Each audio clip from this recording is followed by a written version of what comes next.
మాట్లాడారా, అదేవిధంగా కొందరు చిన్నపిల్లలు కూడా ఉన్నారు, వాళ్ళందరినీ కూడా అభివాదాలు.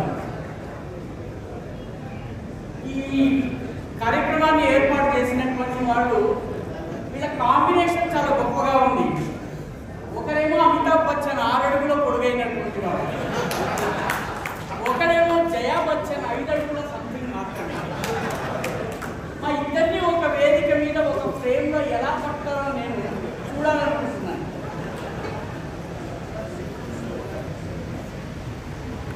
ఉర్దూలో అక్బర్ అలహాబాదీ అనేటటువంటి కవి ఒక షేర్ రాశాడు.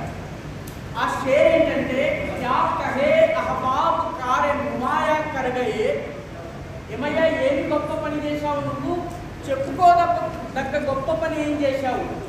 క్యా కహే అహబాబ్ కారే నుమాయా కరగయే అంటే వీడు జవాబు ఇస్తున్నాడు, बीए किए, नौकर हुए, पेंशन लिए और मर गए. నువ్వేం చేసావయ్యా, ఏం గొప్ప పని చేసావంటే, నేను బిఏ చదివాను, ఉద్యోగం చేశాను, పెన్షన్ తీసుకున్నాను, చచ్చిపోయాను. ఈ రకమైనటువంటి సగటు జీవితం కాకుండా సార్థకమైన జీవితాన్ని, ధ్యేయపూరితమైన జీవితాన్ని తమ శ్వాసగా ధ్యాసగా ధ్యానించి జీవించినటువంటి మహానుభావులు అక్కడ ఉన్నటువంటి గోపాలరావు ఠాకూర్ గారు, అదేవిధంగా అక్కడ ఉన్నటువంటి కొల్లిమల్ల వెంకటేశ్వరులు గారు. ఈ ఊరికే సంబంధించినటువంటి గోపాలరావు ఠాకూర్ గారి ఒక ఉదాహరణ మీ ముందుంచి నేను ముందుకెళ్తాను. 1957లో కాగజ్ నగర్ నుంచి భారతీయ జనసంఘ తరఫున ఒక అభ్యర్థిని నిలబెట్టారు. ఆ అభ్యర్థి కొత్తవాడు, అప్పట్లో అభ్యర్థులు దొరకడం చాలా కష్టం. ఆ అభ్యర్థిని నిలబెట్టిన తర్వాత ఆయనకి ప్రచారం ఎలా చేయాలో తెలియదు. గోపాలరావు ఠాకూర్ గారు వచ్చారు. మీ వరంగల్కే చెందినటువంటి ఒక వ్యక్తికి నువ్వు 1,00,000 కరపత్రాలు నువ్వే రాయి, కంటెంట్ నువ్వే ప్రింట్ చేయి, ఎందుకంటే ఆయన ప్రింటింగ్ ప్రెస్ ఉంది, నువ్వే తీసుకెళ్ళి ఆ ఊరిలో ఈ కరపత్రాలు గ్రామ గ్రామానికి వెళ్ళేలాగా చెయ్యి అన్నారు.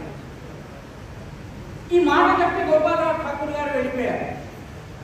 వెళ్ళిపోయిన తర్వాత మీ వరంగల్కి చెందినటువంటి ఆ కార్యకర్త పిల్లవాడికి 104 జ్వరం ఉంది, అటువైపు కూడా చూడకుండా ఆయన కరపత్రం రాశాడు. ఆ కరపత్రాన్ని రాత్రంతా ఒక సహాయకుడి సహాయంతో 1,00,000 కాపీలు ప్రింట్ చేశాడు, వాటిని బండిల్స్ కట్టాడు. ఆ మిత్రుడు ఆయన కలిసి కాగజ్ నగర్కి వెళ్ళారు. కాగజ్ నగర్లో కరపత్రాన్ని వారం రోజుల పాటు పంచిపెట్టి వచ్చాడు. తిరిగి వరంగల్కి తిరిగి వచ్చేటప్పటికి 104 డిగ్రీల జ్వరం ఉన్నటువంటి కొడుకు చనిపోయాడు. ఒక్క మాట ఆ కార్యకర్త అనలేదు, ఈ గోపాలరావు ఠాకూర్ వల్ల ఇలా జరిగింది అనలేదు. ఆయన భార్య కూడా కన్నీరు గార్చలేదు. అలాంటి హనుమంతులని తయారు చేసినటువంటి జాంబవంతుడు గోపాలరావు ఠాకూర్. వారిని చూసినటువంటి అదృష్టం నాకు కలిగింది. కొల్లిమల్ల వెంకటేశ్వరులు గారు 3,000 రూపాయలు మాత్రమే తీసుకుని జీవితం అంతా ప్రభుత్వ ఉద్యోగాలు చేయకుండా గుంటూరులో పనిచేయమంటే గుంటూరు, విజయవాడలో పనిచేయమంటే విజయవాడ, హైదరాబాద్లో పనిచేయమంటే హైదరాబాద్లో భారతీయ జనతా పార్టీ కోసము, అంతకుముందు జనసంఘం కోసము ప్రతి రక్తపు చుక్కను చెమట చుక్కగా మార్చినటువంటి వ్యక్తి మన కొల్లిమల్ల వెంకటేశ్వరులు గారు. ఇలాంటి మహాపురుషుల్ని స్మరించుకోవడం అంటే మన ధ్యేయ మార్గంలో ముందుకు వెళ్లేందుకు కావలసినటువంటి టానిక్ను మనం తీసుకున్నాం. మిత్రులారా, ఇక వక్ఫ్లో కొద్దాం. వక్ఫ్ గురించి మాట్లాడేటటువంటి హక్కు నాకేమిటి? నా హక్కు ఏంటంటే మక్కా మదీనాలలో ఉన్నటువంటి అత్యంత పవిత్రమైనటువంటి ఏవైతే తీర్థస్థలాలు ఉన్నాయో ఆ తీర్థస్థలాలకు మా నాన్నగారు డొనేషన్ ఇచ్చారు. ఎలా డొనేషన్ ఇచ్చారు? ఆయన సీతారాంబాగ్లో ఉండేవారు. పాత బస్తీలో ఉన్నట్టు హైదరాబాద్ పాత బస్తీలోని సీతారాంబాగ్లో ఉన్నటువంటి ఫ్రెండ్స్ తోటి జియాగూడ, మల్లేపల్లి అలా తిరుగుతూ మాట్లాడుకున్న తర్వాత 12 గంటలకి చార్మినార్ దగ్గరకు వచ్చి చార్మినార్లో ఉన్నటువంటి మదీనా హోటల్లో టీ తాగేవాడు. ఆ టీ తాగే వాళ్ళలో జ్వాలాముఖి గారు ఉన్నారు, నక్సల్ రచయిత ఆయన, మా నాన్నగారు ఉన్నారు, మిగతా వాళ్ళు ఉన్నారు. రోజు మదీనా హోటల్లో టీ తాగేవాడు. మీరు ఎవరైనా చార్మినార్ దగ్గరికి వెళ్ళి మదీనా హోటల్ దగ్గర ఉన్నటువంటి పైన ఒక బోర్డు ఉంటుంది, జాగ్రత్తగా చూడండి. దాని పేరు రాసి ఉంటుంది మదీనా ఔకాఫ్. ఔకాఫ్ అంటే వక్ఫ్. మదీనా హోటల్లో వచ్చినటువంటి లాభాన్ని 1971 దాకా అరబ్ దేశాల్లో పెట్రోల్ దొరకనంత వరకు మన హైదరాబాద్కి చెందినటువంటి ప్రజలు టీ తాగగా మిగిలిన లాభంలోని ప్రతి పైసాను మదీనాను నడిపించేందుకు, మదీనాలో ఉన్నటువంటి మసీదు అదేదంటారో దానిని నడిపించేందుకు డబ్బులు వెళ్ళేవి. కాబట్టి మా నాన్నగారు రోజు మదీనా హోటల్లో టీ తాగేవారు. కాబట్టి వక్ఫ్ గురించి మాట్లాడే హక్కు నాకు పూర్తిగా ఉంది. ఆ డబ్బులు ఆ డబ్బుతో 1971 వరకు నడిచింది. మిత్రులారా, మీకు తెలుసా మదీనా ఔకాఫ్ ఏదైతే ఉందో చార్మినార్ దగ్గరికి వెళ్ళండి, 500 షాప్స్, 500 షాప్స్. ఈ షాపుల నుంచి వచ్చే ఆదాయము, ఆ టీ కొట్టు ఉంది, ఇప్పటికీ ఉంది టీ కొట్టు, అయితే ఆ డబ్బు అక్కడికి వెళ్ళలేదు. ఆ టీ కొట్టు 500 షాప్ నుంచి వచ్చినటువంటి ఆదాయంతో మదీనాలో తీర్థస్థలాన్ని వాళ్ళు మెయింటైన్ చేసేవాడు, వచ్చే భక్తులకు సదుపాయాలు కల్పించేవాడు. ఈరోజు పరిస్థితి ఏంటి? 2016లో ట్రస్టులో ఉన్నటువంటి సభ్యుల మధ్య కొట్లాట వచ్చి ఒక వర్గము పోలీసులకు వెళ్ళి కంప్లైంట్ చేసి ఈ వర్గాన్ని అరెస్ట్ చేయండి, మొత్తం నిర్వహణని పోలీసుల ఆధ్వర్యంలో అజమాయిషీలో జరగాలి, కాబట్టి పూర్తిగా వక్ఫ్ యొక్క లక్ష్యం ఏదైతే ఉందో ఆ లక్ష్యం నెరవేరడం లేదు, కాబట్టి ఈ మదీనా ఔకాఫ్ని గవర్నమెంట్ టేక్ ఓవర్ చేయాలి. వక్ఫ్ చట్టం రావడానికి ముందు మన హైదరాబాద్లో జరిగిన విషయం మీకు చెప్తున్నాను. భోపాల్లో నవాబ్ ఉండేవారండి, సుప్రసిద్ధ సినీ నటుడైనటువంటి సైఫ్ అలీ ఖాన్. ఆ నవాబ్ కుటుంబానికి చెందినటువంటి వాడు. ఆయన తండ్రి నవాబ్ ఆఫ్ పటౌడి ఈ వక్ఫ్ని నిర్వహించేవాడు. వాళ్ళు మక్కాలో ఖర్చంతా కూడా వీళ్ళు భరించేవాడు. మన ఇండియాయే 1970 వరకు మక్కా మదీనాలను పోషించింది. ఇప్పుడు కుమారుడు సినీ నటుడు డాన్సులు చేస్తాడు కాబట్టి అతన్ని వక్ఫ్ యొక్క చైర్మన్గా చేయలేదు. ఆ వక్ఫ్ ఏదైతే బోర్డు ట్రస్ట్ ఉందో ఆ ట్రస్ట్కి చైర్పర్సన్గా చేయలేదు. ఉన్నది ఒక కూతురు, ఆమె పేరు సబా అలీ ఖాన్. ఈ సబా అలీ ఖాన్ని చైర్పర్సన్గా చేశారు. ఒక మహిళ ఇటువంటి ట్రస్ట్కి నాయకురాలుగా ఉండడానికి మతం ఒప్పుకోదు అని చెప్పేసి వక్ఫ్ బోర్డు ఆమె మీద కేసేసింది. ఈ కేసుతో ఈ రెండింటి మధ్య ప్రస్తుతం నడుస్తుంది. మిత్రులారా, మన దేశంలో ఉన్నటువంటి వక్ఫ్ చట్టాలు, వక్ఫ్ సంస్థలు ఏవైతే ఉన్నాయో అవన్నీ కూడా ఈ రకమైనటువంటి సమస్యలను ఎదుర్కొంటున్నాయి. వీటిని సంస్కరించి ఏ లక్ష్యంతో అయితే వక్ఫ్ ఏర్పాటైందో ఆ లక్ష్యాన్ని నెరవేర్చడం కోసమే ప్రధానమంత్రి నరేంద్ర మోదీ నాయకత్వంలో ఈ వక్ఫ్ చట్టానికి సవరణలు తీసుకొచ్చారు. మిత్రులారా, నిజానికి ఈ వక్ఫ్ చట్టం ఆషామాషిగా రాలేదండి. ఈ వక్ఫ్ చట్టం కోసము 3 సంవత్సరాల ముందు నుంచి దేశంలో ఉన్నటువంటి అడ్వకేట్స్ అందరితోటి చర్చలు జరిపారు. దానికోసము రకరకాల కమిటీలు ఏర్పాటు చేశారు. వీళ్ళు అధ్యయనం చేసి ఏ మార్పులు తీసుకుని రావచ్చు అన్నది వాళ్ళు చెప్పారు. ఆ తర్వాత ఈ బిల్లుకు సంబంధించినటువంటి ఒక డ్రాఫ్ట్ తయారు చేసిన తర్వాత దేశంలో ఉన్నటువంటి ప్రముఖ ముస్లిం వకీళ్లకు సర్క్యులేట్ చేయడం జరిగింది. వాళ్ళందరూ దీనిలో కొన్ని సలహాలు, సంప్రదింపులు, కొన్ని సజెషన్స్ ఇచ్చారు. వాటిని ఇన్కార్పొరేట్ చేసిన తర్వాత దీన్ని పార్లమెంట్ ముందు ఉంచారు. పార్లమెంట్ దీన్ని జాయింట్ పార్లమెంటరీ కమిటీకి పంపించింది. అన్ని పార్టీల సభ్యులతో కూడినటువంటి జాయింట్ పార్లమెంటరీ కమిటీ, జేపీసీ అంటారు. 99,000 పిటిషన్లను, దేశంలో ఉన్నటువంటి 30కి పైగా వక్ఫ్ బోర్డులను, అన్ని మత సంస్థలను, ఈ దేశంలో ఇస్లాంకి సంబంధించినటువంటి ప్రధానమైన అధ్యయన కేంద్రాలైనటువంటి దారుల్ ఉలూమ్ దేవ్బంద్, ఆ తర్వాత బరేల్వీ సంస్థలకు చెందినటువంటి మత స్థానాలు ఏవైతే ఉన్నాయో వాటిని, ఆ తర్వాత మిగతా అన్ని వర్గాలను సంప్రదించిన తర్వాత ఈ బిల్లు వచ్చింది. అందరినీ కన్సల్ట్ చేసి వచ్చినటువంటి బిల్లు పైన అభ్యంతరాలు వస్తున్నాయంటే అవి కేవలం రాజకీయం మాత్రమే. రాజకీయం మినహా మరేమి లేదు. ఇది 30 వక్ఫ్ బోర్డులని సంప్రదించి వాళ్ళ సలహాలు తీసుకున్న తర్వాత వచ్చినటువంటి బిల్లులో ఇది మా మతానికి వ్యతిరేకమని ఎలా అంటారు? ఆలోచించండి. కాబట్టి ఇది కేవలము మతపరమైనటువంటి రాజకీయాలు చేసేవాళ్ళు చేసేటటువంటి పని మాత్రమే. మిత్రులారా, వాస్తవానికి వక్ఫ్ బిల్లుకి సంబంధించి మాన్యులు లక్ష్మీనారాయణ గారు ప్రస్తావించారు కాబట్టి నేను లోతుల్లోకి వెళ్ళను. ఒక్కసారి ఈ దేశ చరిత్రను కనుక మనం అధ్యయనం చేస్తే 1857లో ఆంగ్లేయుల మీద మనము తిరుగుబాటు చేసి పోరాటం చేసినప్పుడు ముస్లిం వేరు హిందూ వేరుగా పోరాడలేదు.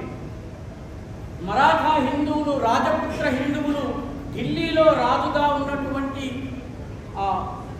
మొఘలు రాజు ఎవరైతే ఉన్నారో ఆయనని మా నాయకుడిగా ప్రకటించారు. ప్రకటించడమే కాదు, హిందువులు ముస్లిములు కలిసి ఒకే వైపున నిలబడి హిందువులు హరహర మహాదేవ్ నినాదం చేశారు, ముస్లిములు దీన్ దీన్ అల్లాహు అక్బర్ నినాదం చేశారు. కలిసి ఆంగ్లేయుల పైన పోరాడు. దీనిలో హిందువుల కోసము ముస్లిములు గోహత్యను మానుకుంటామని చెప్పి వాగ్దానం చేశారు. 1857 తిరుగుబాటు ఆంగ్లేయులకు ఒక పాఠం నేర్పించింది. అదేంటంటే ఈ దేశంలో ఉన్నటువంటి ఈ రెండు ప్రధాన వర్గాలు హిందూ ముస్లిం వీళ్ళ మధ్య కంపులు తగవులు పెట్టి తీరాలి, లేకపోతే వీళ్ళిద్దరూ కలుస్తారు, కలిస్తే మేము ఈ దేశం వదిలి పారిపోవాలి. అందుకని ఇందాక వారు చెప్పినట్టుగా 1894లో ఇంగ్లండ్లో వక్ఫ్ని కొట్టేశారు. భారతదేశంలో మాత్రం కొనసాగించడమే కాక 1913లో ఆ తర్వాత 1923లో 2 వక్ఫ్ చట్టాన్ని చేశారు. ఈ గేమ్ని అర్థం చేసుకోండి. 1906లో ఢాకాలో ముస్లిం లీగ్ ఏర్పాటవుతుంది. ఢాకా నవాబ్ అయినటువంటి సలీముల్లా నాయకత్వంలో. 1909లో ఆంగ్లేయులు మింటో మార్లే సంస్కరణలో భాగంగా ముస్లిములకు వేరే నియోజకవర్గాలు ఇస్తారు. అంటే ముస్లింలకు వేరే నియోజకవర్గాలు అంటే రిజర్వేషన్ కాదు మిత్రులారా. వరంగల్ ఉంది, వరంగల్లో 2 సీట్లు ఉంటాయి, ఒకటి హిందూ సీట్, ఒకటి ముస్లిం సీట్. హిందూ సీట్లో కేవలం హిందువులు మాత్రమే ఓటేస్తారు, ముస్లిం సీట్లో కేవలం ముస్లింలే ఓటేస్తారు, పోటీ చేసేది కూడా ముస్లింలే. దీన్ని కమ్యూనల్ ఎలక్టరేట్ అంటారు. ఇది 1909లో వచ్చింది. అంటే వరంగల్లోనే కలిసి జీవించేటటువంటి వ్యక్తులు కూడా ముస్లిం అభ్యర్థికి ఓటేస్తారు, హిందూ అభ్యర్థికి ఓటేస్తారు. 2 కంపార్ట్మెంట్స్గా ఈ సమాజాన్ని విడగొట్టడం జరిగింది. 1913లో వక్ఫ్ చట్టం వచ్చింది. 1923లో దానికి సవరణలు చేశారు. ఇందాక వారు చెప్పిన వ్యాలిడేషన్ యాక్ట్ని తీసుకొచ్చారు. 1920లో బ్రిటిష్ వాళ్ళ యొక్క కుట్రకి బలై బ్రిటిష్ వాళ్ళ గేమ్లో పావుగా మారి కాంగ్రెస్ పార్టీ ఖిలాఫత్ ఉద్యమం చేసింది. ఖిలాఫత్ ఉద్యమం దేనికోసం చేసింది? భారతదేశంలో ఉన్నటువంటి బ్రిటిషర్లను తరిమేసేందుకు కాదు, టర్కీలో ఉన్నటువంటి ఖలీఫాను బ్రిటిషర్లు తొలగించారు కాబట్టి మేము పోరాడాం. కాబట్టి ఈ దేశంతో సంబంధం లేనటువంటి ఉద్యమం ఖిలాఫత్ ఉద్యమం ఫెయిల్ అయింది. దాన్ని మదన్మోహన్ మాలవీయ అయితే అఖిల ఆఫత్ అన్నారు. అంటే అన్ని సమస్యలకి ఇది మూలం అన్నారు. అఖిల ఆఫత్. ఇది జరిగినటువంటి ఎప్పుడైతే ఖిలాఫత్ ఉద్యమం ఫెయిల్ అయిందో తక్షణము కేరళలోని మోప్లా ప్రాంతంలో అంటే ఉత్తర కేరళలో మత కల్లోలాలు జరిగినాయి. ఆ తరువాత 1930 వచ్చేటప్పటికి నేడు పాకిస్తాన్లో ఉన్న కోహాట్లో మత కల్లోలాలు జరిగినాయి. ఇప్పుడు ముర్షిదాబాద్లో జరుగుతున్నట్టు. 1940వ దశకంలో గ్రేట్ కలకత్తా కిల్లింగ్స్ జరిగినాయి. 1946 గ్రేట్ కలకత్తా కిల్లింగ్స్ ఒకసారి చదవండి.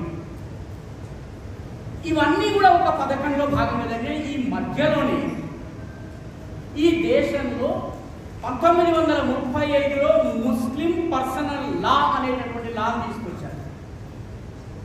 దానిని తొలగించడం కోసమే యూనిఫామ్ సివిల్ కోడ్ రావాల్సింది. కాబట్టి ఏ పోరాటం అయితే జరుగుతుందో 1906 నుంచి 1947 ఆగస్టు 14 వరకు జరిగినటువంటి తప్పిదాల వల్ల దాన్ని కాపాడుకోలేనటువంటి హిందూ సమాజము, రక్షించుకోలేని కాంగ్రెస్ పార్టీ, దురాశతో దేశాన్ని ముక్కలు చేసినటువంటి ముస్లిం లీగ్, ఈ రెండు దేశాల విభజనను ప్రోత్సహించినటువంటి ఆంగ్లేయ శక్తులు, ఈ 1906 నుంచి మొదలు పెడితే 1947 ఆగస్టు 14 దాకా సక్సెస్ఫుల్ అయినాయి. మిత్రులారా, 2006 నుంచి 2047 ఆగస్టు 15 వరకు అదే పోరాటము మనం చేయవలసినటువంటి అవసరం ఉంది. ఆ సమయంలో చేసినటువంటి తప్పు ఇప్పుడు జరగకూడదు. ఆ రోజుల్లో ఉజ్జగింపు రాజకీయాలు, తుష్టీకరణ రాజకీయాలు నడిచినాయి. పాటను మార్చేశారు. రఘుపతి రాఘవ రాజారాం, పతిత పావన సీతారాం, సుందర విగ్రహ మేఘశ్యాం, గంగా తులసి సాలిగ్రామ్. ఏదు లేదు లేదు ఒక వర్గానికి నచ్చదు, పాట మార్చే. రఘుపతి రాఘవ రాజారాం, పతిత పావన సీతారాం, ఈశ్వర అల్లా పేరు రామ్, సబ్కో సన్మతి దే భగవాన్. ఇలాగ సర్దుబాటు. ఇందాక మనం వందే మాతరం, మొత్తం వందే మాతరం గీతం పాడాము. దుర్గా అమ్మవారు మా భారత మాత, మా భారత మాత దశ ప్రహరణ ధారిణి, 10 ఆయుధాలు ధరించినటువంటి భారత మాత, మా భారత మాత లక్ష్మీ పార్వతి సరస్వతి యొక్క రూపము అని చెప్పినటువంటి వందే మాతరాన్ని మన కాకినాడలో 1923లో జరిగినటువంటి కాంగ్రెస్ సమావేశాల్లో కాంగ్రెస్ పార్టీ అధ్యక్షుడైనటువంటి మౌలానా మహమ్మద్ అలీ వ్యతిరేకించాడు. అధ్యక్షుడు వ్యతిరేకించాడు. వ్యతిరేకించిన తరువాత లేదు లేదు ఒక వర్గానికి నచ్చదు కాబట్టి వందే మాతరంలో మనం చెట్లు, చేమలు, పిల్లగాళ్ళు, చల్లగాళ్ళు, ఈ శుభ్రజ్యోత్స్న, పులకితయామిని, పుల్లకు సుమిత, ద్రుమదల శౌరి ఇది మాత్రం పాడదాము. దుర్గా, పార్వతి, లక్ష్మి, సరస్వతి అన్నింటి ఫోటోలు కట్టి వంటింట్లో పెట్టేసి ఇలాగ ఈ దేశము సర్దుబాటు ధోరణిని అవలంబిస్తూ ఉన్న కారణంగా 1906 to 1947 ఆగస్టు 14 జరిగింది. 2006 to 2047 ఆగస్టు 15 వరకు ఆ కథని మళ్ళీ పునరావృతం చేద్దామా? 2019లో షాహీన్బాగ్ పేరిట ప్రయత్నం జరిగింది. 2019లో షాహీన్బాగ్ పేరిట ప్రయత్నం జరిగింది. ఇప్పుడు వక్ఫ్ చట్టానికి సంబంధించిన సవరణను రాష్ట్రపతి ఆమోదించిన తర్వాత దేశంలో ఎన్ని చోట్ల అల్లర్లు జరిగినాయి? దానికి కారణం ఏమిటి? అప్పుడు నిద్రపోయినటువంటి సమాజము, ఒకరిద్దరు నాయకుల్ని నమ్మినటువంటి సమాజము లేదు, నా భాగ్యాన్ని నేను నిర్ధారించుకుంటాను, నా నుదిటి యొక్క లలాట రేఖల్ని నేనే రాసుకుంటానని నిర్ణయించుకుంది 2014. ఆ 2014 రావడానికి ముందు 1925లో ఒక త్యాగి, తపస్వి నాగపూర్లోని మోహితేవాడలో ఒక ప్రయత్నాన్ని ప్రారంభించాడు. ఆ ప్రయత్నము 1947 కాకుండా కాపాడబోతోంది. అందులో భాగంగానే ఈ చట్టాలన్నీ వచ్చినాయి. ఈ దేశంలో సౌదీ అరేబియాలో లేదు, పాకిస్తాన్లో లేదు, ఏ దేశంలోనూ లేనటువంటి తలాఖే బిద్దత్ మన దేశంలో చలామణి అవుతుంది. పాకిస్తాన్లో లేదు. తలాఖే బిద్దత్ అంటే ఏంటి? తలాక్ తలాక్ తలాక్ అని 3 సార్లు అనేస్తే విడాకులు అయిపోయినట్టే. మళ్ళీ మనసు మారి ఆ అమ్మాయిని నేను పెళ్లి చేసుకోవాలనుకోండి, వీల్లేదు, హలాలా చేయాలి, ఇంకా హలాలా చేయాలి. ఈ అమ్మాయి ఇంకొకరిని వివాహం చేసుకుని నెల రోజులు అతనితో ఉండి ఆ మ్యారేజ్ని కాన్సమేట్ చేసుకోవాలి. చేసుకున్న తర్వాత వాడు వదలాలి, వీడు మళ్ళీ పెళ్లి చేసుకోవాలి. వాడు నేను వదలను అంటే ప్రపంచంలో ఎక్కడ లేదండి తలాఖ్ బిద్దత్. తలాఖ్ సున్నత్ ఈజ్ యాక్సెప్టెడ్ వరల్డ్ ఓవర్. తలాఖ్ బిద్దత్ కేవలం భారతదేశంలో ఉంది. ట్రిపుల్ తలాఖ్ని మన ప్రభుత్వం తొలగించింది. ఒక ఘన విజయం. ఎందుకంటే మా ఇష్టం వచ్చినట్లు మేము ఉంటాము అన్నటువంటి నినాదాలు ఇస్తూ వేర్పాటువాదాన్ని, విచ్ఛిన్నవాదాన్ని ప్రోత్సహించే శక్తులను ఓడించాలన్నట్లయితే ముందు నువ్వు విజయ భావనని మనసులో నింపుకోవాలి. దానిలో భాగంగానే ఆ తర్వాత యూనిఫామ్ సివిల్ కోడ్ రావాల్సింది. దేశంలో ఉన్న వాళ్ళందరికీ ఒకే చట్టం ఉండాలి. దీని అర్థం నీ మత విశ్వాసాన్ని నువ్వు పాటించలేవని కాదు. మిత్రులారా, వక్ఫ్ అంటే ఏంటండి? వక్ఫ్ అంటే ఇంకా ఇది మారదు అని అర్థం. ఇక్కడికి ఇది ఆగిపోతుందని అర్థం. ఏమిటి? ఇస్లాం యొక్క 5 మూల స్తంభాల్లో ఒకటి జకాత్. జకాత్ అంటే దానం చేయి, పేదవాడికి దానం చేయి. పేదవాడికి దానం చేయడం అనేది ఇస్లాం యొక్క 5 మూల స్తంభాల్లో ఒకటి జకాత్. ఈ జకాత్ యొక్క మారు రూపమే వక్ఫ్. డబ్బులు ఇస్తాను, ఆస్తులు ఇస్తాను, నా మతంలో ఉన్నటువంటి ప్రజల కోసం, మనం గుడి కోసము లేకపోతే స్కూల్ కోసము మనం ఎలాగైతే దానం చేస్తున్నామో ఇస్లాంలో కూడా ఆ రకంగా ఇచ్చేటటువంటి వ్యవస్థ ఉంది. అదే వక్ఫ్. ఒకసారి ఇచ్చిన తర్వాత ఇది మారదు. మళ్ళీ ఇంకొకటి వచ్చి దాన్ని మళ్ళీ నేను మారుస్తానంటే నేను తీసుకుంటాను ఈ భూమి అంటే చెల్లదు వాస్తవానికి. కాబట్టి వక్ఫ్ అనేది ప్రపంచంలో అనేక దేశాల్లో ఉంది. కేవలం భారతదేశంలోనే కాదు, సౌదీ అరేబియాలో ఉంది, యునైటెడ్ అరబ్ ఎమిరేట్స్లో ఉంది, పాకిస్తాన్లో ఉంది, బంగ్లాదేశ్లో ఉంది. దేవుడి పేరిట, ధర్మం పేరిట, మతం పేరిట దానం చేయడం అనేది సహజము. మీ వరంగల్కే చెందినటువంటి నరసింహారావు అనేటటువంటి వకీలు 1906వ సంవత్సరమో 7వ సంవత్సరమో ఆయనకి కలలో తల్లిగారు వచ్చారు. వచ్చి ఒరే 1400 ఎకరాలు ఏం చేసుకుంటావురా, ఇచ్చేయి. అదిగో భద్రాచలంలో ఒక ఆయన ఉన్నాడు, ఆయన గోదావరి గట్టున అన్నం వండి వచ్చి పడవలో వచ్చేటటువంటి భక్తులకు అన్నం పెడుతున్నాడు, ఆయనకి పోయి ఇచ్చేసి రారా. ఆయన పేరు పమిడిగంటం సుబ్బారావు. ఈ పమిడిగంటం సుబ్బారావుకి 14,000 ఎకరాలు ఇచ్చేయని చెప్పి తల్లి కలలో వచ్చి చెప్పింది.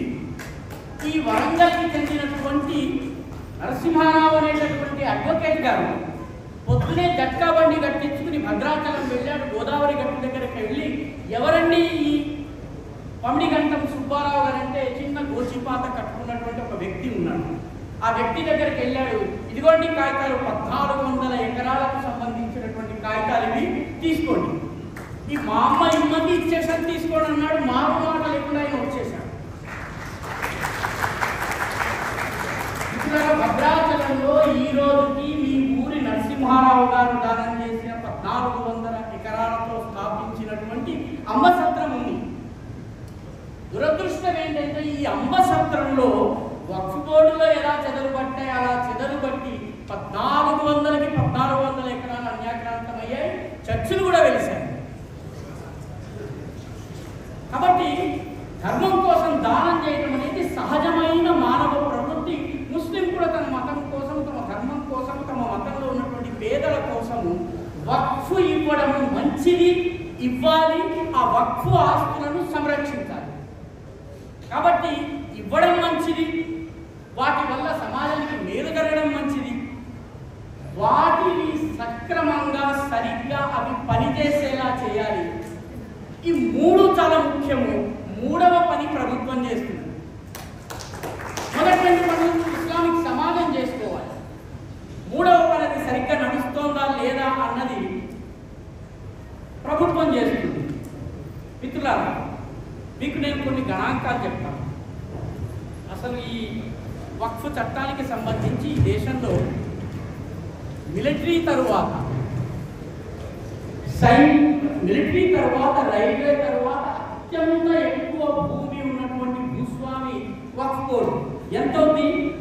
8,70,000 ఆస్తులు మొత్తం ఉన్నాయి.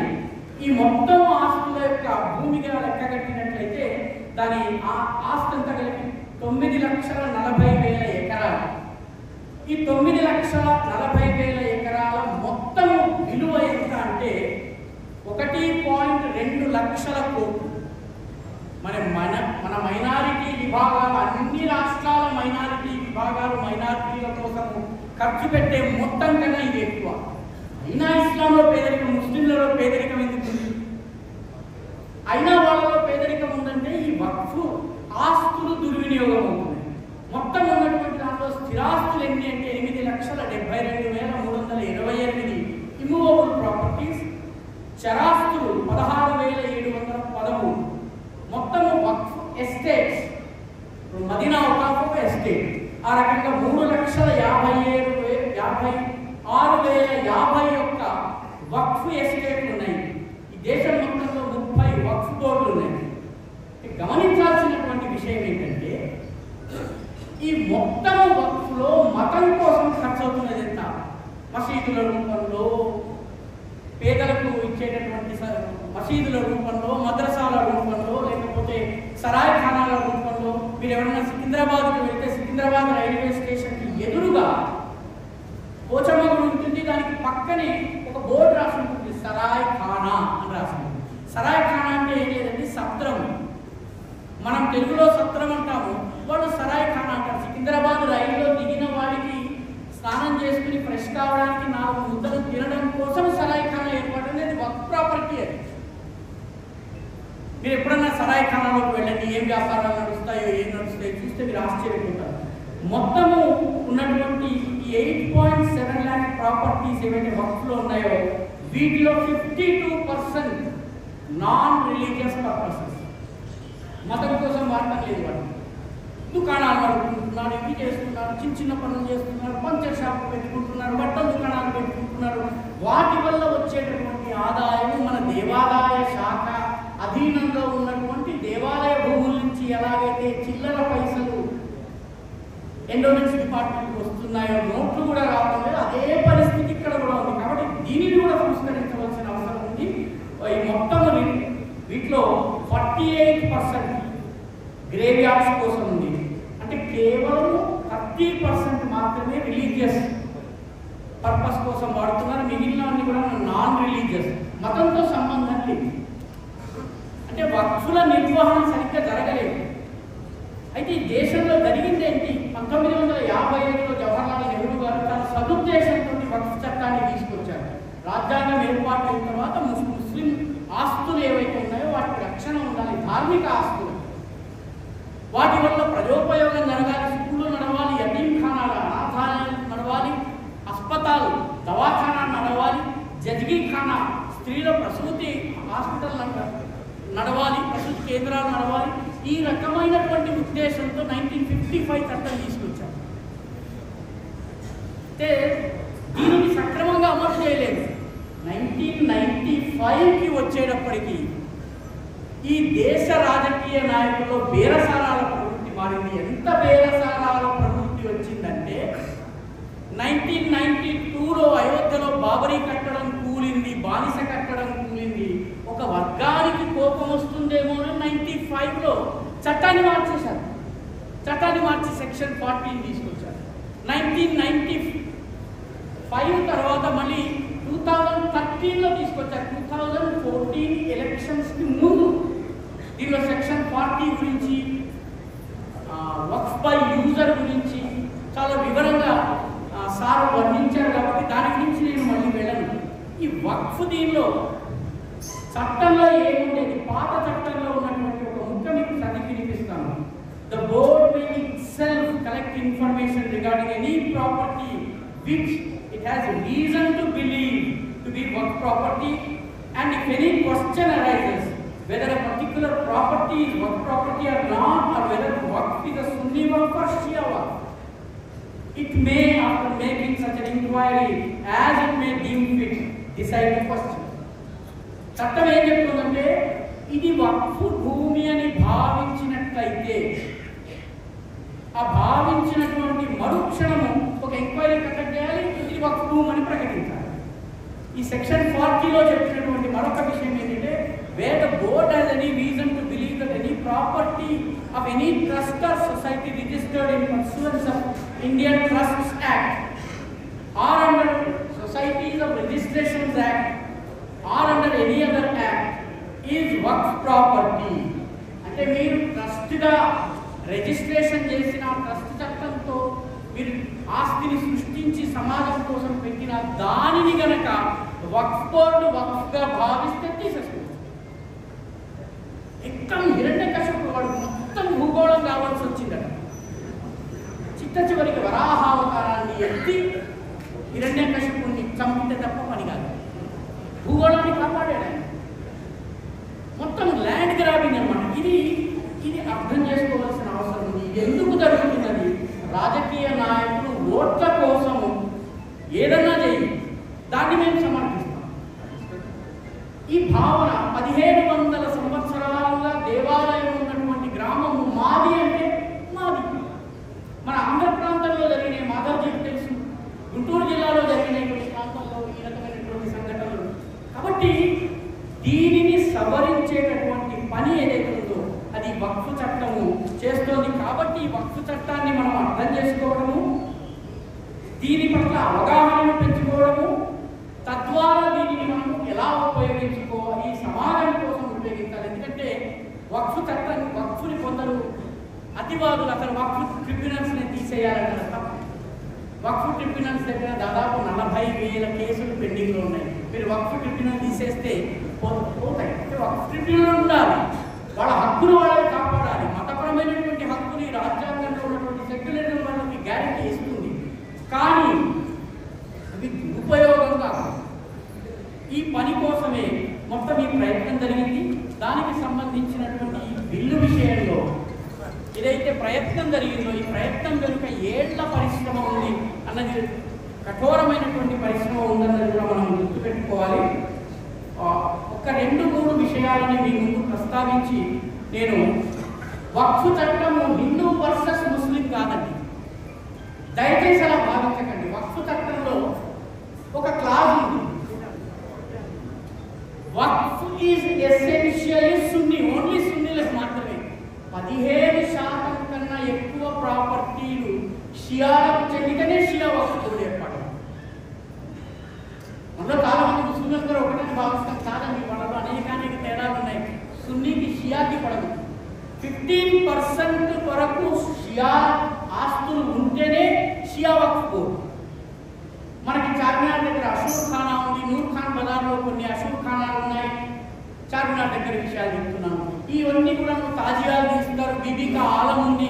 కాబట్టి షియా ఆస్తులు 15% ఉన్నాయి. కాబట్టి తెలంగాణలో షియా వక్ఫ్ బోర్డు. ముస్లింలలో ఉన్నటువంటి ఖోజా ఇస్మాయిలీల సంగతి ఏంటి? వాళ్ళు ఖోజా ఇస్మాయిలీ దీనికి షియాలో ఉన్నటువంటి 12 అనే సంప్రదాయం. హిందువుల్లో ఎలాగైతే తేడాలు మతం కులం లోపల కులం ఉంటే వాళ్ళ కింద ఉన్నాయి. ఖోజా ఇస్మాయిలీలకి దావుదీ బోహరాలకి పడదు, దావుదీ బోహరాలకి మెమన్లకి పడదు. మెమన్లు బయట వాళ్ళకి వివాహం ఉండదు. బీహార్లో ఒక ముస్లింలు ఉన్నారు, వాళ్ళ పేరు సర్జాప్రియా ముస్లిమ్స్. అదేవిధంగా రాజస్థాన్లో ఒక ముస్లిమ్స్ ఉన్నారు, వాళ్ళ పేరు కాయం ఖానీ ముస్లిమ్స్. ఈ కాయం ఖానీ ముస్లిమ్స్ హాఫ్ హిందూ హాఫ్ ముస్లిం. హర్యానా దగ్గర వాళ్ళ పేరు ఎలా ఉంటుంది? దీపక్ ఖాన్ అని ఉంటుంది. వాడు దీపావళి చేస్తాడు, రంజాన్ చేస్తాడు.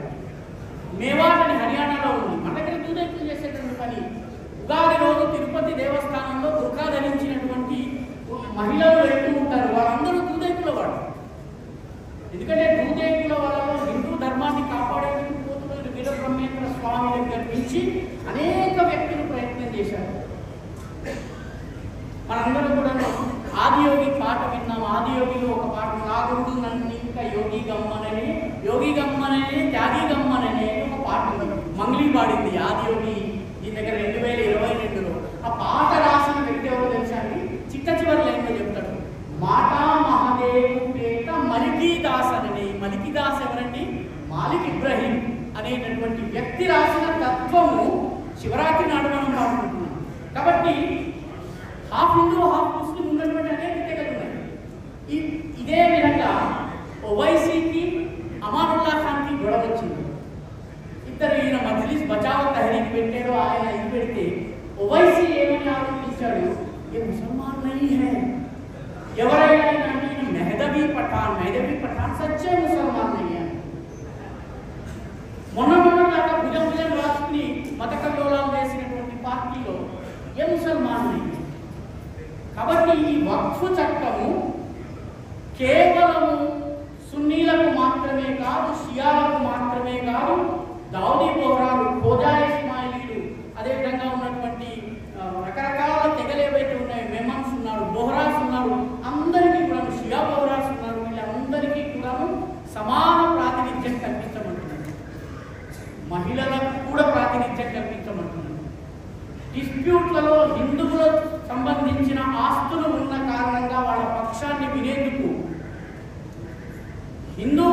అభ్యర్థులు కూడా ఉండాలి అని చెప్పన్నారు. అనగానే కొందరు హిందూ సంస్థల్లో ముస్లింలు ఉన్నట్లయితే, క్రైస్తవులు ఉన్నట్లయితే మీరు అంగీకరిస్తారా అన్నారు. అంగీకరించక ఏం చేస్తామండి? ఈ కుంభమేళా కాక గత కుంభమేళా జరిగినప్పుడు ములాయం సింగ్ యాదవ్ ప్రభుత్వంలో కుంభమేళా యొక్క ఓవరాల్ ఇన్ఛార్జ్ ఎవరో తెలుసునండి? Minister Adam Khan. Minister Adam Khan was in charge of the Kumbh Mela. Hindu religious festival కి ఆదం ఖాన్ వాజ్ ఇన్ఛార్జ్ గతంలో జరిగినటువంటి కుంభమేళా. ఇటువంటి అనేక ఉదాహరణలు మీకు నేను ఇవ్వగలను. ఉదాహరణకి మనకు సంబంధించినటువంటి బెంగాల్లో మమతా బెనర్జీ ఈరోజు చాలా మాట్లాడుతున్నది. మమతా బెనర్జీ ఆమె కలకత్తాలో తారకేశ్వరి దేవి మందిరం ఉంది. 288 సంవత్సరాల పురాతన తారకేశ్వరి మందిరం. ఆ ట్రస్టీకి చైర్పర్సన్ గా ఆమె తమ నమ్మిన బంట్ అయినటువంటి ఫర్హాద్ హకీం అనేటటువంటి వ్యక్తిని అపాయింట్ చేసింది. మన దగ్గర కూడా టీటీడీకి బైబిల్ని నేను నమ్ముతానని బైబిల్ పుస్తకం చూపించినటువంటి వ్యక్తిని కొద్దిపాటిలో టీటీడీ బోర్డు మెంబర్గా పెట్టబోయారు. ప్రజల నుంచి వ్యతిరేకత వచ్చాక దాన్ని ఆపారు. జగన్మోహన్ రెడ్డి సర్కార్ నడుస్తున్న సమయంలో 2018లో వాళ్ళు ఇచ్చినటువంటి 2018లో జగన్మోహన్ రెడ్డి సర్కార్ కాదు, టీటీడీలో 44 ఎంప్లాయీస్ నాన్ హిందూస్ అని చెప్పి ప్రభుత్వం ఇచ్చిన టీటీడీ ప్రకటించింది. ఇటువంటి అనేక ఉదాహరణలు నేను మీకు ఇవ్వగలను. ఉదాహరణకి కర్ణాటకలో శ్రీ అవిముక్తేశ్వర స్వామి టెంపుల్, దానికి జరిగే బ్రహ్మోత్సవాలకి నవాజ్ అనేటువంటి ముస్లిం ఇన్ఛార్జిగా అపాయింట్ చేశారు. గయ అనేది చాలా విచిత్రమైన కేసు అండి. గయలో బౌద్ధులు ఇది మా బౌద్ధ గయ అంటారు, హిందువులు లేదు ఇది మా విష్ణు గయ, శివగయ, పాదగయ ఏదో పేరు చెప్తారు. కమిటీలో 4 బౌద్ధులు ఉన్నారు, 4 హిందువులు ఉన్నారు. వీళ్ళ మధ్య కొట్లాట జరుగుతుంది. ప్రభుత్వం దీనిలో ఇంకొక మాయ చేసి ఏం చేసిందంటే దాంట్లో ఒక ముస్లింని సభ్యుడిగా చేసింది. 9 మంది సభ్యుల్లో బౌద్ధులు 4, హిందువులు 4, డిసైడింగ్ ఓటు ముస్లిం. ఇప్పుడున్నటువంటి ప్రభుత్వం చేసింది. కాబట్టి ఈ రకంగా హిందూ సంస్థల్లో వేరే మతం వాళ్ళు ఉండగలిగినట్టు అఫీషియల్లీ అన్అఫీషియల్లీ వక్ఫ్ బోర్డులో అభ్యంతరం ఏముంటుంది? ముఖ్యంగా ఆస్తుల వివాదం వచ్చినటువంటి సందర్భాల్లో ఏం చేయాలి? కాబట్టి ఈ విషయాలన్నింటినీ మనము ఆలోచించవలసినటువంటి అవసరం ఉంది. ఇదంతా ఒక సీరియల్ ఆర్డర్. గమనించండి మిత్రులారా, తలాక్ బిద్దత్ పోవడం, ట్రిపుల్ తలాక్ అనేది పోవడం, ట్రిపుల్ తలాక్ తర్వాత యూనిఫామ్ సివిల్ కోడ్ కోసం ప్రయత్నం జరగడం, అదే విధంగా CAA, NPR, national population register, అదేవిధంగా national register of citizens Assam కోసం వచ్చింది. వీటన్నింటినీ అమలు చేసేందుకు ప్రయత్నం. ఎందుకంటే ఈ దేశంలో ఒక సిస్టమ్ని తీసుకురావాలి. రాబోయే తరతరాలకు ఈ దేశం ఒకటి అవిభాజ్యమైన దేశం అని చెప్పేందుకు దేశంలో ఉన్నటువంటి ఒకే దేశం, ఒకే ప్రజ, ఒకే చట్టము, ఒకే జీవన విధానము, నీ ఉపాసనా పద్ధతి ఏదైనా పర్వాలేదు. దీనికోసం జరిగే ప్రయత్నాల్లో భాగంగా ఈ వక్ఫ్ బోర్డు సంస్కరణలు వచ్చినాయి. ఇవి ముస్లింలకు మేలు చేస్తున్నాయి కాబట్టి ముస్లిం మహిళలు రోడ్డు మీదకి వచ్చి అభినందిస్తున్నారు. షియా వక్ఫ్ బోర్డుకి చెందిన వాళ్ళు అభినందిస్తున్నారు. ఇటీవల మనందరం కూడా వీడియో చూస్తుంటాం ట్విట్టర్లో, లేకపోతే మిగతా సోషల్ మీడియాలో. దావుదీ బోహ్రా కమ్యూనిటీకి చెందినటువంటి ఒక వ్యాపారి, నేను 2015లో ప్రాపర్టీని కొన్నాను, 5 సంవత్సరాలు నేను సేవా కార్యక్రమాలు నిర్వహించిన తర్వాత ఎవరో అహ్మదాబాద్ నుంచి, రాజ్కోట్ నుంచి వచ్చి ఇది మా వక్ఫ్ అన్నాడు, మా భూమి అంతా పోయిందని మోదీ గారికి స్వయంగా వివరిస్తున్నటువంటి వీడియో మనందరం కూడా చూస్తుంటాం. కాబట్టి సమాజంలో సంస్కరణ రావాల్సినటువంటి అవసరం ఉంది. దానికోసమే ఈ వక్ఫ్ చట్టం వచ్చింది. ఇది హిందూ ముస్లిం కాదు, ఇది మతము కాదు, ఇది వాస్తవానికి రెవెన్యూ ఇష్యూ. ఆ రకంగానే దీన్ని అర్థం చేసుకున్నాం. కాబట్టి దీని పట్ల మన అధ్యయనం ఉన్నప్పుడు మాత్రమే మనము ప్రశ్నించగలం. వీటిని మనం అధ్యయనం చేసినప్పుడు మాత్రమే మనము పోరాడగలం. ఎందుకంటే ఈ ఐడియాలజికల్ పోరాటంలో ఒక అమిత్ షా, ఒక నరేంద్ర మోదీ, ఒక మోహన్ భాగవత్ యుద్ధం చేయలేరు మన పక్షాన. మనము యుద్ధం చేయాలి. ఎందుకంటే మన యుద్ధము ఫిజికల్ ఫైట్, యుద్ధము కత్తులు కటార్లు కాదండి. ఈ రోజు యుద్ధం అనేది మెదళ్లతో జరుగుతుంది, ఐడియాలజికల్గా జరుగుతుంది, సైద్ధాంతికంగా జరుగుతుంది. అధ్యయనము లేని వాడు ఏమీ చేయలేడు. కాబట్టి ఈ అధ్యయనాన్ని పెంచే దిశగా ఈ కార్యక్రమాన్ని ఏర్పాటు చేసినటువంటి మిత్రులందరికీ కూడాను కృతజ్ఞతలు. ఇక్కడ ఉన్నటువంటి వాళ్ళను చాలామంది నాకు వ్యక్తిగత మిత్రులు, చాలామంది యూట్యూబ్ ద్వారా పరిస్థితులు, లక్ష్మీనారాయణ గారు వంటి శ్రేష్ఠ తనులైనటువంటి వ్యక్తితోటి వేదికను పంచుకునేటటువంటి భాగ్యం నాకు కలిగింది. అందున గోపాలరావు ఠాకూర్ గారు, కొల్లిమర్ల వెంకటేశ్వర్లు గారిని స్మరించుకునేటటువంటి అవకాశం కలిగింది. నిజంగా ముగింపులో ఒక్క మాట చెప్పి నేను ముగిస్తాను మిత్రులారా. ఇది ఓరుగల్లు లాగా అనిపించలేదు. ఇంతకాలం నాకు ఓరుగల్లు అన్న సంగతి తెలుసు, కానీ ఇది ఓరుగల్లు అన్న